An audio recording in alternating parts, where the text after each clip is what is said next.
Tuhan bersamamu dan bersama rohmu. Inilah Injil suci menurut Santo Markus. Dimuliakanlah Tuhan.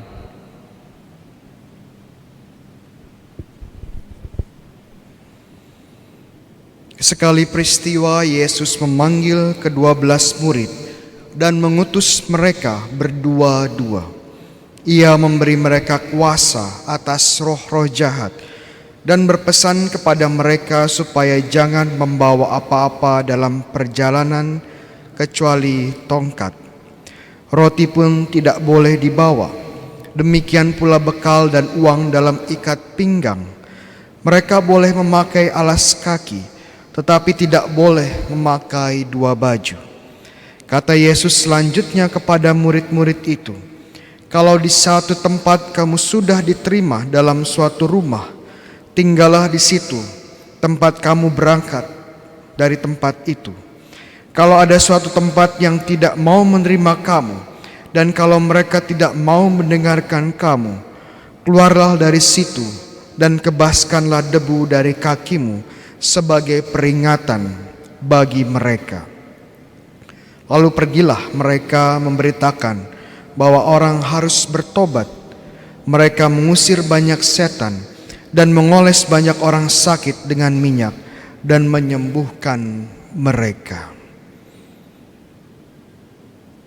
Demikianlah sabda Tuhan. Terpujilah Kristus. Saudara-saudara yang terkasih dalam Kristus, Injil pada hari ini, minggu ini berbicara tentang Yesus yang memanggil ke-12 rasulnya untuk diutus. Dan setidaknya ada tiga tugas pokok yang perlu dilakukan oleh para rasul. Yang pertama, Tuhan memberi mereka kuasa untuk mengusir roh-roh jahat. Kedua, mereka mewartakan pertobatan. Dan ketiga, mereka menyembuhkan orang-orang dengan mengoleskan minyak zaitun. Mungkin kemudian kita bisa bertanya lebih dalam, kenapa Tuhan Yesus mengarahkan, memberikan instruksi untuk menjalankan 3 tugas pokok ini? Jawabannya, karena yang dilakukan para murid itu bukan pertama-tama sekedar memviralkan Yesus, bukan pertama-tama sekedar pergi dan membagikan sembako, bukan juga sekedar untuk karya sosial, bukan. Para murid diutus Yesus untuk berperang. Berperang melawan siapa, Romo? Bukan berperang melawan kekaisaran Roma, bukan berperang melawan Mesir atau Babilonia atau kerajaan-kerajaan kuno lainnya, tidak. Tapi berperang melawan kerajaan jahat, melawan kerajaan setan yang adalah musuh utama dari kerajaan Tuhan. Makanya tidak aneh, hal pertama yang diberikan Yesus dalam instruksinya adalah kuasa. Kuasa untuk mengalahkan roh-roh jahat. Kenapa? Karena tidak mungkin kekuatan manusia saja itu bisa mengalahkan roh jahat. Ingat, roh jahat ini adalah malaikat yang jatuh, malaikat yang berdosa. Dan malaikat kita tahu adalah makhluk ciptaan Tuhan yang jauh lebih sempurna dari kita, jauh lebih kuat dari kita, jauh lebih pintar dari manusia. Hanya mengandalkan kekuatan manusia tidak mungkin menang. Makanya Tuhan Yesus mengatakan bahwa kalian pergi dengan kuasa ilahi, dengan kuasa untuk mengalahkan setan-setan. Dan setelah setan-setan dikalahkan, tahap kedua adalah pewartaan pertobatan. Pertobatan kan tidak lain dari perubahan dari hidup dosa menuju hidup di dalam Tuhan. Dari yang dulunya berada dalam kontrol kegelapan, sekarang menjadi bagian dari kerajaan Tuhan. Dan Tuhan juga berinstruksi untuk tidak mengobati saja jiwanya, tapi juga tubuhnya dengan mengoleskan minyak suci. Jadi 3 tugas untuk mengalahkan kerajaan maut, untuk merebut jiwa-jiwa yang ada dalam pengaruh kegelapan kembali dan memenangkannya untuk Yesus, untuk kerajaan Allah. Jadi misi mereka ini adalah untuk memenangkan jiwa-jiwa, untuk keselamatan jiwa-jiwa. Waktu Tuhan Yesus wafat di salib dan bangkit dari kematian, Tuhan Yesus sebenarnya sudah mengalahkan kerajaan setan secara definitif. Namun tidak bisa dipungkiri bahwa walaupun kerajaan setan sudah dikalahkan, ya, kerajaan setan ini masih terus mencari celah. Walaupun sudah dilemahkan, ya, mereka terus mencari lemah untuk merebut jiwa-jiwa agar semakin jauh dari Tuhan. Oleh karena itu, Tuhan Yesus menetapkan misi dari 12 rasul ini tidak hanya berhenti di ke-12 rasul, tapi jadi misi kita juga.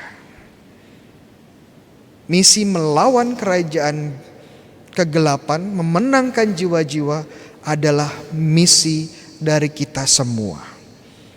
Pertanyaannya kemudian, Romo, apakah kita menjalankan misi ini, haruskah kita berhadapan langsung dengan setan dan mengusirnya? Saya takut, Romo, dengan setan. Ataukah kita harus menyembuhkan orang-orang sakit?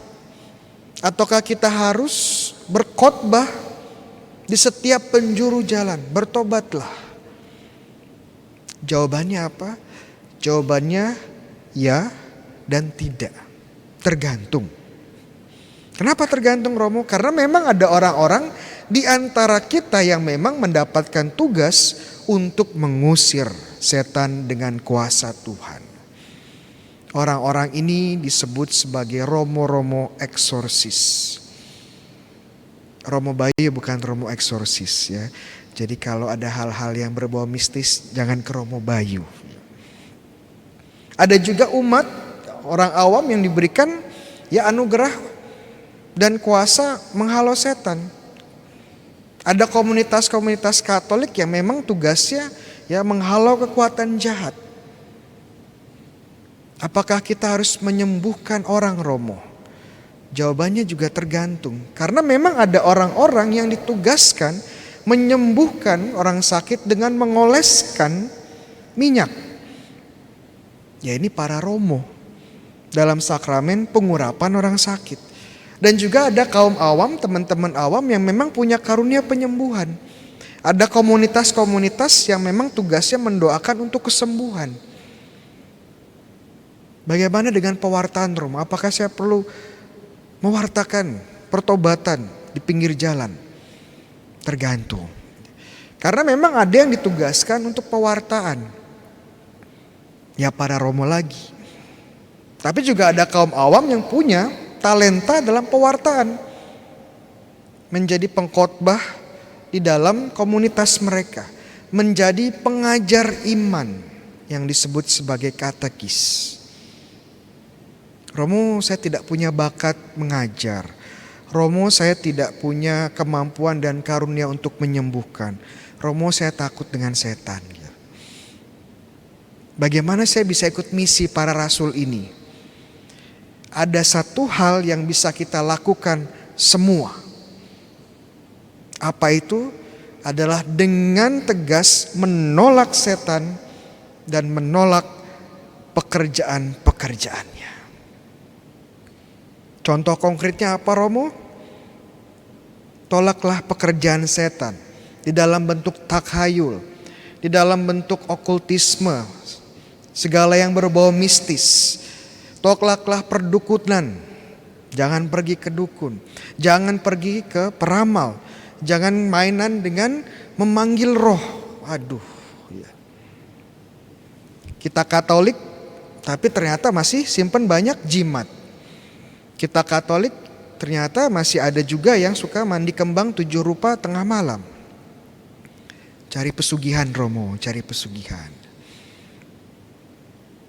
Dan hati-hati juga sebagai orang Katolik, tolong jangan memperlakukan Benda-benda rohani seperti jimat. Ada yang bilang ini air suci, diambil dari kolam Paroki Redemptor Mundi, kolam ikan Paroki Redemptor Mundi. Padahal gak pernah dibersihin kolamnya. Kalau kamu minum ini 7 malam, jam 12 malam, pasti sembuh. Apalagi sudah diberkati oleh Romo Ganteng. Wah, itu jadi takayul. Memperlakukan benda kudus hanya seperti jimat. Benda-benda kudus ini sarana yang dipakai Tuhan untuk menyalurkan berkat dan rahmat-Nya.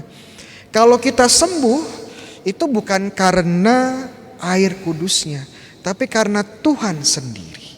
Karena iman kita terhadap Tuhan. Benda-benda ini dipakai Tuhan. Bukan benda ini yang menyembuhkan. Sama juga kalau kita pakai salib yang gede gitu ya, terbuat dari emas, beratnya 1 kilo di leher. Tapi gak pernah berdoa, gak pernah ke gereja. Ya itu gak ada bedanya dengan perhiasan, bukan benda rohani. Selain itu apalagi Romo? Bagaimana kita menolak pekerjaan setan?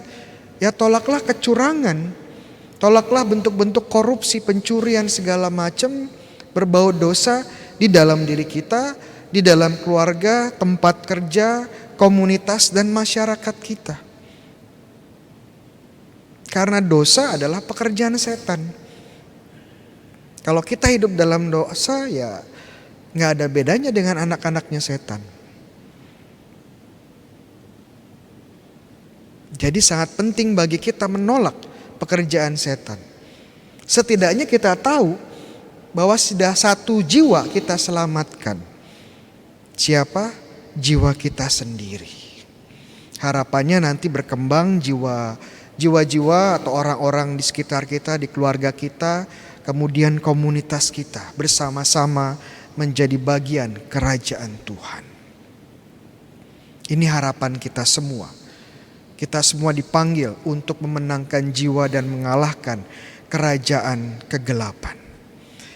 Sedikit cerita, ya akhir-akhir ini pandemi, salah satu bentuk frustrasi pribadi saya adalah saya tidak bisa memberikan sakramen pengurapan orang sakit. Padahal ini tugas yang diberikan kepada saya waktu saya ditahbiskan. Dan tugas secara khusus disebutkan oleh Yesus yang diberikan kepada para rasul. Dan jujur di antara sakramen-sakramen yang saya bisa layani, sakramen pengurapan orang sakit ini yang paling saya merasakan fulfillment. Walaupun gak mudah ya. Pernah dulu tengah malam ya, yang gak tengah malam, tapi malam-malam udah mau tidur digedor. Wow. Romo, ada apa ya? Ini ada orang di rumah sakit lagi kritis, mau perminyakan. Saya bilang, Romo Adrian dulu, Romo Adrian. Gak bisa Romo, sudah istirahat, sungkan. Ya sudah, oke. Setelah berangkat rumah sakit ternyata dibilang sama perawatnya, Romo tunggu dulu ya. Sedang ada prosedur medik ya. Saya tunggu 1 jam ternyata. Wah ngeselin banget ya. Ngeselin banget. Akhirnya ketemu ya. Dan saya melihat ya seorang ibu yang memang keadaannya sedang kritis. Tapi masih sadar. Dan waktu itu juga hati saya tergerak. Dan saya doakan, saya berikan sakramen pengurapan orang sakit. Dan ibu itu setengah sadar masih mampu ikut berdoa bersama. Dan masih bilang ke saya, Romo terima kasih. Segala kekesalan saya waktu berangkat ke rumah sakit hilang. Dan saya pulang dari rumah sakit kembali ke paroki penuh dengan sukacita. Karena saya tahu ya Tuhan sudah memakai saya untuk menyelamatkan jiwa ibu ini. Tapi ya jangan khawatir ya. Jangan khawatir, gak semua yang diurapi Romo Bayu itu meninggal, enggak ya. Ada juga yang sembuh ya, ada juga yang sembuh. Tetapi ya itu frustrasi saya bahwa mendengar ada umat paroki yang kritis atau teman yang sakit kritis, tapi saya nggak bisa datang untuk mengurapi karena COVID. Dan tentunya ini menyayat hati saya. Saya tidak bisa melaksanakan tugas suci yang diberikan Tuhan kepada saya. Dan frustrasi seperti ini bukan hanya saya ternyata yang mengalami. Kemarin saya baru sharing dengan suster-suster Dominikan, dan salah satu suster Dominikan ini ya jadi pengelola rumah sakit di Purwokerto, dan bagaimana mereka sambil sharing juga menangis bahwa mereka kehabisan oksigen. Rumah sakit kehabisan oksigen. Dan mereka pun tidak bisa berbuat banyak. Saya juga mendengar rasa frustrasi dari teman-teman yang biasa PD atau dalam komunitas, biasa bertemu, mengadakan pujian, sekarang terbatas online, rasanya hambar. Jadi kita bisa melihat bagaimana kondisi ini ya melemahkan kita, membuat kita frustrasi, membuat kita down. Lalu bagaimana Romo melanjutkan misi ini? Pertama dan utama justru kita harus melakukan yang sebaliknya. Semakin kita harus berdoa, semakin kita harus berpuasa, berpantang, memohon kepada Tuhan, memohon dan bersama-sama para kudus di surga, ya saudara-saudara seiman kita di surga, untuk memenangi peperangan ini. Jangan putus asa. Kenapa? Kalau kita sudah mulai putus asa, itu sudah menjadi pekerjaan setan. Justru kita gak boleh putus asa. Ini momen dimana kita harus semakin tekun berdoa, berpuasa, berpantang, bersujud di hadapan Tuhan, memohon kekuatan untuk memenangi peperangan ini dan memenangkan jiwa-jiwa. Saudara terkasih, saudara-saudara terkasih, inilah saatnya dimana kita harus semakin gencar berdoa, semakin bersemangat menjalankan tugas dan misi kita.